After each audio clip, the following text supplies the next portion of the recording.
ऐसी कौन सी चीजें हैं, 5 चीजें जिनका अगर मैं ध्यान रखूं तो मुझे कैंसर कभी नहीं छू पाएगा?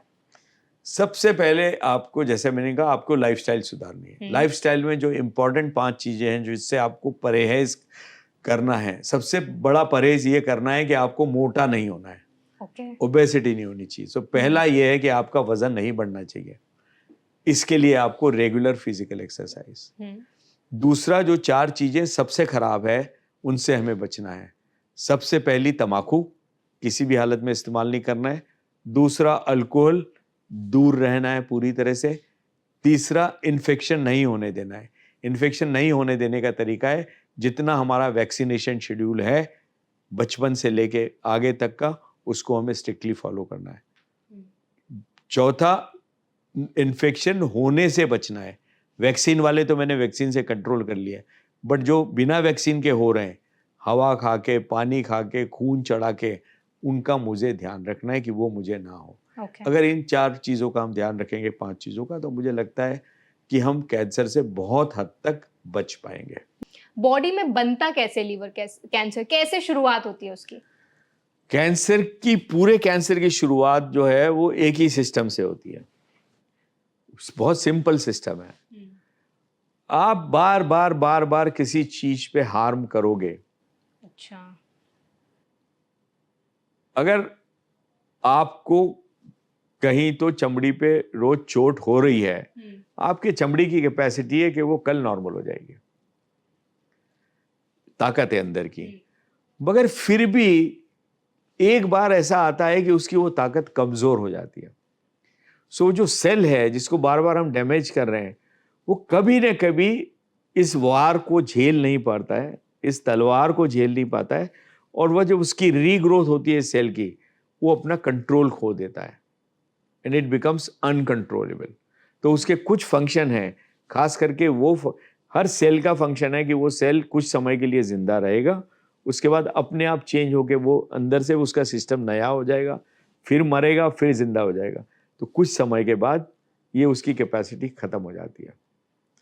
और नेचुरली उसका जब रीग्रोथ होता है उस सेल का, it goes in A wrong direction, it becomes uncontrollable, और वो इस तरह का बच जाता है कि उसका काम सिर्फ आगे बढ़ते रहना ही है और मरना नहीं है। तो वो हमेशा के लिए जिंदा हो जाता है, हमेशा के लिए लाइव हो जाता है। That is how thing. So naturally everything depends on the micro environment around that cell. So all the chronic diseases change this microenvironment and make the cell to generate these properties, get this mutation at a genetic level. So उसको वो अमर बना देता है। तो जो एक cell अमर बन जाता है तो वो कैंसर बन जाता है। अमर हो गया वो। अब उसको कोई मार नहीं सकता। अब उसको कोई मार नहीं सकता। सही बात है। सर, लिवर कैंसर की जो आपने अभी बताया कि कैसे बॉडी में शुरुआत होती है, मेन क्या सिम्टम्स होते हैं, मतलब जो नॉर्मल व्यक्ति है वो कैसे आइडेंटिफाई कर पाए कि हाँ, बॉडी में कुछ तो गड़बड़ी है? एकदम छोटे कैंसर को पकड़ना लिवर कैंसर को असंभव है, मगर जैसा कि हमने कहा, लिवर कैंसर किस मरीज में होगा? उसमें होगा जिसमें ऑलरेडी एक खराब बैकग्राउंड है। खराब बैकग्राउंड मतलब क्या है? ऑलरेडी फैटी लिवर डिसीज है, या ऑलरेडी लिवर में सिरोसिस है। जनरली इस मरीज को ऑलरेडी कुछ ना कुछ सिम्टम रहते हैं और वो डॉक्टर को दिखा रहा होता है। तो जो लिवर खराब होने के सिम्टम रहते हैं या लिवर में सिरोसिस होने के सिम्टम रहते हैं, वो क्या रहते हैं? ऑन एन एवरेज वो सिम्टम ये रहते हैं कि मरीज को सबसे पहले तो ये लगता है मुझे ठीक नहीं लग रहा है, मुझे अच्छा नहीं लग रहा है, मुझे मुंह में स्वाद ठीक नहीं लग रहा है, मुझे उल्टी जैसा लग रहा है, मैं पूरा खाना खाता हूं तो मुझे पेट भरा भरा ज़्यादा लगता है या कम भरा लगता है, मेरा लीवर ठीक नहीं है। जैसे बहुत लोग आपको मिलेंगे कहते हुए, अरे यार मेरा लीवर कमज़ोर है। ही नोज इट लीवर कमज़ोर है, क्योंकि जो मैं खाता हूँ मैं पचा नहीं पाता हूँ, मुझे डायरिया लग जाता है, मैं खाता हूँ तो मुझे उल्टी जैसा लगता है, मैं पूरा खाना खा नहीं पाता हूँ। कभी कभी वो कहता है कि मुझे लीवर हमारा राइट साइड में होता है, चेस्ट के नीचे, यहाँ पर दर्द हो रहा है मुझे। ठीक है, तो ये सारे सिम्टम उसको होते रहते हैं ऑलरेडी।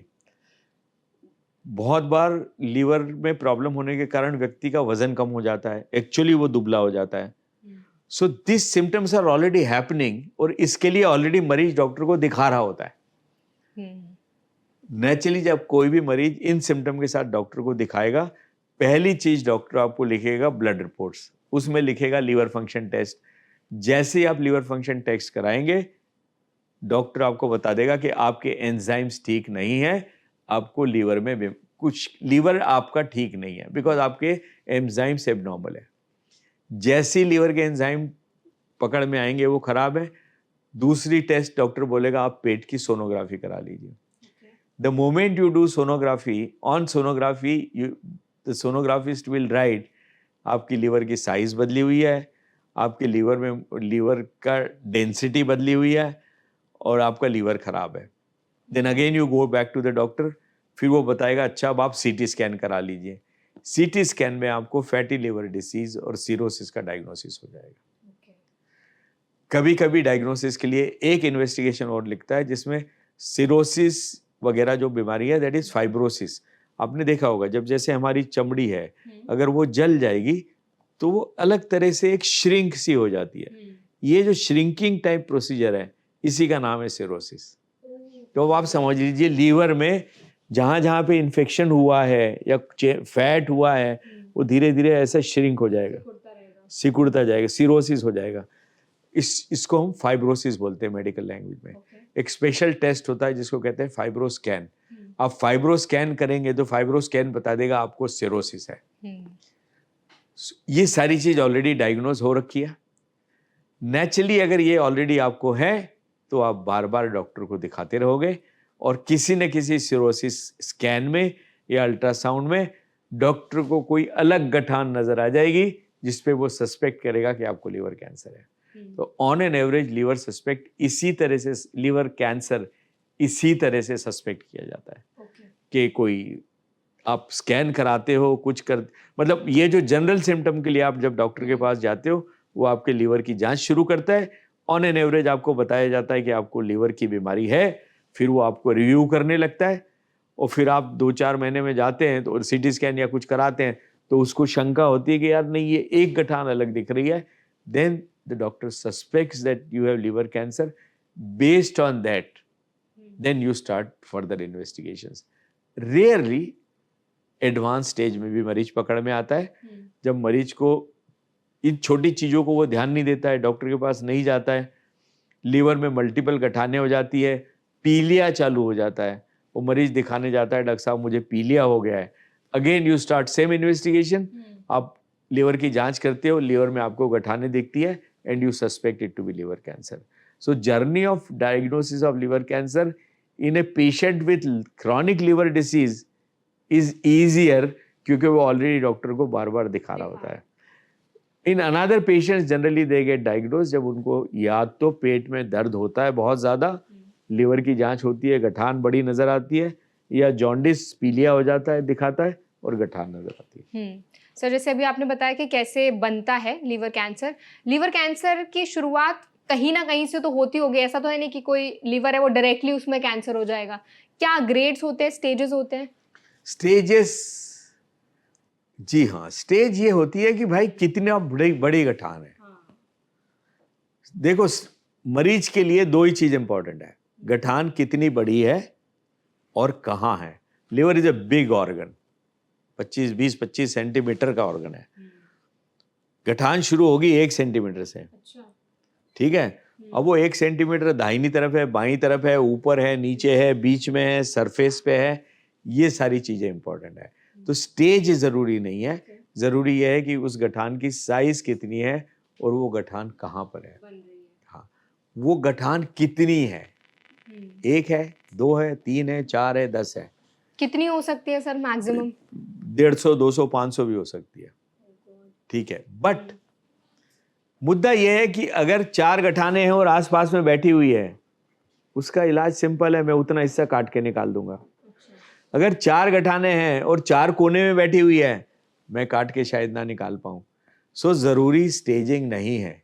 सो मरीज समझे कि स्टेज हमें समझने की जरूरत नहीं है, हमें यह समझना है कितनी गठान है, कितनी बड़ी गठान है, कितने नंबर्स गठानों के हैं, कहाँ कहाँ पर वो बैठी हुई है, जिससे हम ये निर्णय ले सके कि अगला हमारा इलाज क्या है। सो कृपया मेरी गुजारिश है, हर मरीज से, हर उस व्यक्ति से जो कैंसर समझना चाहता है, कृपया स्टेज के पीछे ना भागें। सिर्फ स्टेज किसी भी कैंसर का सॉल्यूशन नहीं है, बाकी सारे फैक्टर देखना ज्यादा जरूरी है स्टेज के लिए। असलियत में स्टेज जो शब्द है वो मरीज के लिए नहीं है, वो आम जनता के लिए नहीं है। स्टेज शब्द डॉक्टर के लिए इस्तेमाल किया जाता है, जिससे कि जब दो डॉक्टर आपस में बात करें तो उन्हें समझ में आ जाए, पूरा ज्ञान लेने के बजाय थोड़ी सी बात पे कि यार हम किस तरह के मरीज की बात कर रहे हैं। सही बात है। इससे मतलब इससे कम्युनिकेशन बिटवीन द डॉक्टर्स। मरीज के लिए तो ये जानना है भाई एक गठान है, ज़्यादा गठाने हैं, कहाँ बैठी हुई है, कितनी दूर दूर है, क्या आपस में पास में है, दूर है, जिससे कि वो निर्णय ले सके, अरे यार मैं मेरा आधा लीवर निकाल दूंगा, मैं ठीक हो जाऊंगा। पता पड़ा 4 गठाने 4 तरफ है, अरे यार मैं निकलवा नहीं पाऊंगा, मुझे कोई और इलाज की जरूरत है। तो हमें पता ये करना है कि गठान कहाँ है, कितनी है, किस किस कैंसर लीवर की किस किस जगह पे। सर अभी हमने लीवर कैंसर के स्टेजेस डिस्कस किया। आपने बताया कि स्टेजेस पेशेंट के लिए इतने इम्पॉर्टेंट नहीं है, उनके लिए ये जानना ज़्यादा ज़रूरी है कि जो कैंसर है वो कहाँ हो रहा है, गांठ कहाँ बन रही है, कितनी ज़्यादा है। अब मैं आपसे जानना चाहूँगी कि क्या लीवर कैंसर के कुछ टाइप्स भी होते हैं? जी हाँ, एक चीज हमें समझनी होगी कि शरीर जिस तरह से बना है हमारा, वहां पर किसी भी एक हिस्से में एक तरह के सेल नहीं होते हैं। जैसे मैं बोलूंगा मेरा हाथ बहुत मोटा है, मेरे हाथ नाम की कोई चीज नहीं है। मेरे हाथ में ऊपर चमड़ी है, अच्छा। चमड़ी के नीचे थोड़ा सा फैट है, फिर उसके नीचे मसल है, फिर उसके नीचे बोन है, और वो जो मसल है उसके भी कई हिस्से हैं। एक लाल वाला हिस्सा है, एक सफेद हिस्सा है जिसको हम कार्टिलेज कहते हैं, टेंडन कहते हैं। फिर इसके अंदर खून की नली है जिसको हम आर्टरी कहते हैं, वेन है, फिर इसके अंदर नर्व है, इतने सारे टिश्यूज हैं। एक आर्टरी के अंदर भी फिर 4 हिस्से हैं, उसमें भी मसल है, उसमें सेल्स हैं, उसमें इनर लाइनिंग है। तो कोई भी ऑर्गन एक सेल का बना हुआ नहीं होता है। तो जो हमारा लीवर है उसमें भी सिर्फ लीवर सेल नहीं है, उसमें लीवर सेल है, उसमें फैट सेल है, उसमें जो पित्त की नलियां हैं, ठीक है, उसमें आर्टरीज हैं, उसमें वेन्स हैं। तो जो कैंसर की बीमारी होती है वो किसी भी सेल से हो सकती है। अच्छा। तो हम जिस लीवर कैंसर की आज बात कर रहे हैं, ये हम उस कैंसर की बात कर रहे हैं जो लीवर सेल से होता है, या ज्यादा से ज्यादा लीवर के अंदर जो पित्त की नलियां हैं उनके सेल से होता है, जिससे पित्त की नली बनी है। तो 2 तरह के मेन कैंसर हो गए, एक हेपेटोसेल्युलर कार्सिनोमा जो लीवर सेल से हो रहा है, दूसरा खोलेंजियो कार्सिनोमा जो पित्त की नली है जो उनसे हो रहा है जनरली। मगर इसके अलावा भी लीवर में कई तरह के कैंसर हो सकते हैं। सबसे कॉमन कौन सा होता है? सबसे कॉमन हेपेटोसेल्युलर कार्सिनोमा, दूसरा खोलेंजियो कार्सिनोमा, तीसरा कैंसर जो सबसे कॉमन लीवर में होता है, यह वो कैंसर है जो कैंसर के सेल कहीं और से आके लीवर में बैठ जाते हैं और कैंसर की गठान बनाना चालू कर देते हैं। ब्रेस्ट कैंसर का सेल ब्रेस्ट में से निकल के वहां जाके बैठ गया, लंग कैंसर का सेल, किडनी कैंसर का सेल। तो लीवर में होने वाली गठान वो उन कैंसर की भी हो सकती है, ना कि प्राइमरी लीवर कैंसर की। तीसरे सबसे कॉमन वो है। चौथा सबसे कॉमन जो एक लीवर में कैंसर है वो एक और कैंसर है जिसको हम कहते हैं न्यूरो एंडोक्राइन ट्यूमर। इसलिए सिर्फ गठान लीवर में दिखना वो लीवर कैंसर की निशानी नहीं है, उससे हमें टुकड़ा लेकर, जिसको हम बायोप्सी कहते हैं, प्रूफ करना होगा ये कौन सा कैंसर है। चूंकि हम लीवर कैंसर की बात कर रहे हैं, हेपेटोसेलुलर कार्सिनोमा की, तो नेचुरली मुझे बायोप्सी की रिपोर्ट में रिपोर्ट चाहिए लीवर कैंसर। हर कैंसर का इलाज अलग अलग होता है और उसके लिए बायोप्सी की रिपोर्ट सबसे पहला स्टार्टिंग पॉइंट है, उसके बगैर मैं शुरुआत नहीं कर सकता हूं। इसलिए बायोप्सी अवश्य कराएं। बायोप्सी करने से कैंसर नहीं फैलता है और बायोप्सी करने से डरने की जरूरत नहीं है। अगर आप बायोप्सी नहीं कराएंगे तो मैं आपका इलाज शुरू नहीं कर सकता हूँ। सर आपने बायोप्सी के बारे में बताया, क्या किया जाता है बायोप्सी में, थोड़ा डिटेल में बताइए। बायोप्सी का सिर्फ मतलब है लीवर से टुकड़ा निकालना। अच्छा। Very easy procedure, very simple procedure. करीब करीब 100% केस में कोई साइड इफेक्ट नहीं होते हैं। एक आध बार साइड इफेक्ट हो सकते हैं। कोई भी, जब मैं आपके शरीर में सुई डाल रहा हूं तो साइड इफेक्ट तो हो ही सकता है, बट ऑन एन एवरेज कोई साइड इफेक्ट नहीं होता है। आउट पेशेंट प्रोसीजर है जिसके लिए भर्ती की भी जरूरत नहीं है। आइए, सुई डलवाइए, घर चले जाइए, मगर ये प्रोसीजर जरूरी है। ओके सर, लीवर कैंसर के जब हम कॉजेस के बारे में डिस्कशन कर रहे थे तो आपने बताया था कि जो अल्कोहल है, स्मोकिंग है, वो कहीं ना कहीं एक मेजर कॉज है जी। तो जो लोग स्मोकिंग नहीं करते, अल्कोहल नहीं कंज्यूम करते, क्या उनको कभी लीवर कैंसर नहीं हो सकता? होगा। अच्छा। जरूर होगा, क्यों नहीं होगा। ये दो तो कारण हैं, बाकी अच्छा। सारे कारण तो नहीं है। इसके बाद हेपेटाइटिस है, शायद आपको पीलिया की बीमारी रही होगी, शायद आपको हेपेटाइटिस सी हुआ होगा, शायद आप मोटे हैं, ओबेसिटी है, आपकी लिवर में फैटी लिवर डिसीज है, वो सारे कारण भी है। कोई एक कारण नहीं होता है, बल्कि हाँ एक चीज जरूर है कि एक के ऊपर अगर एक कारण और बढ़ता चला गया तो आपके चांसेस बढ़ते चले जाएंगे। ओके सर, हमारी जो लाइफस्टाइल है वो आजकल बहुत ज़्यादा हम बाहर का खाते हैं, हमारी स्लीप इतनी प्रॉपर नहीं हो पाती है, तो क्या जो हमारा जो आज का लाइफस्टाइल है इम्बैलेंस सा, वो भी कहीं ना कहीं लीवर कैंसर की तरफ हमें ट्रिगर करता है? लाइफस्टाइल के कारण ही कैंसर की मात्रा बढ़ रही है। And lifestyle is not only liver cancer, many other cancers. तो lifestyle is definitely important. Lifestyle के लिए हमें ध्यान देना बहुत ज़रूरी है और लाइफस्टाइल को कंट्रोल में रखने की कोशिश करना बहुत ज़रूरी है। हालांकि वो आपके हाथ में नहीं है, बिकॉज आपकी lifestyle depends on your environment. आप कहाँ रह रहे हैं, कहाँ काम कर रहे हैं, आपके दोस्त कौन है, आपका कैंटीन क्या सर्व दे रहा है, क्या खिला रहा है। तो अनफॉर्चुनेटली बहुत सारी चीज़ें आपके हाथ में नहीं है, आप कंट्रोल नहीं कर पाओगे। आप कैंटीन में जाओगे तो वही 4 चीज़ें मिल रही है, आपको उसी में से एक चूज करना है, और वो सारी तेल में तली हुई है, आपके हाथ में कुछ नहीं है। आपके हाथ में फिर भी कुछ है, आप कितना खाएंगे आपके हाथ में, आप कितना दौड़ेंगे आपके हाथ में, आप कितना फिजिकल एक्सरसाइज करेंगे आपके हाथ में। तो अगर कुछ चीजें ज्यादा हो रही है तो उसके कंट्रोल में जो आपके हाथ में है उसको आपको बढ़ाना होगा। अल्टीमेटली वेट कंट्रोल और ओबेसिटी कंट्रोल सबसे निहायत जरूरी है। ओके सर, अभी आपने बताया कि हम तला भुना बहुत खाते हैं, कहीं ना कहीं ऑयल भी जो है वो हमारी बॉडी को खराब कर रहा है। डे टू डे लाइफ में ऐसी कौन सी खाने की चीजें हैं जिनसे हमें परहेज करना है और वो लीवर कैंसर का रिस्क बढ़ा सकता है? सबसे इंपॉर्टेंट है ऑयल। हमें ऑयल कम रखना है, ओबेसिटी नहीं होगी, फैटी लिवर डिसीज नहीं होगा, कैंसर नहीं होगा। ऑयल की मात्रा एक्चुअली हम हमारी एक्चुअल रिक्वायरमेंट से बहुत ज़्यादा खा रहे हैं, बहुत ज़्यादा मतलब बहुत ज़्यादा। दूसरा कारण होता है कभी कभी इन्फेक्शन, समटाइम्स फंगल इन्फेक्शंस। जो बचा कुचा खाना है या जो फ्रीज में रखा गया स्टोर्ड खाना है जिसमें फंगस रहता है, सो एक्चुअली पुराने ज़माने में कैंसर का एक स्पेशल कारण होता था जिसको हम कहते थे aflatoxin. Aflatoxin is a product of a fungus, is a toxin produced by fungus which also causes cancer. मतलब जो हम फ्रिज में खाना रख देते हैं और सुबह खाते उसमें हैं गरम फंगस करके। लग सकता है। अच्छा। अगर फंगस लगा हुआ खाना है तो भी आपकी जो टॉक्सिन उससे बनता है, that causes cancer. So ultimately you have try to eat fresh food, green vegetable food is a ideal food, okay, बिना ऑयल के।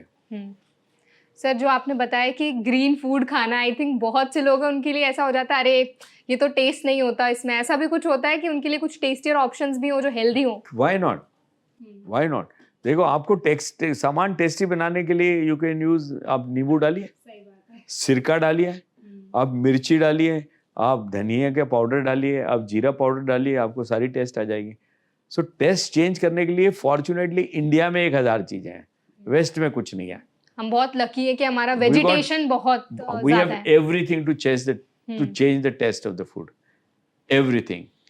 मगर सबसे ज्यादा हम फूड टेस्ट चेंज करने के लिए ऑयल का इस्तेमाल कर रहे हैं, तो ऑयल का यूज कम करके बाकी सारी चीजों का इस्तेमाल करें।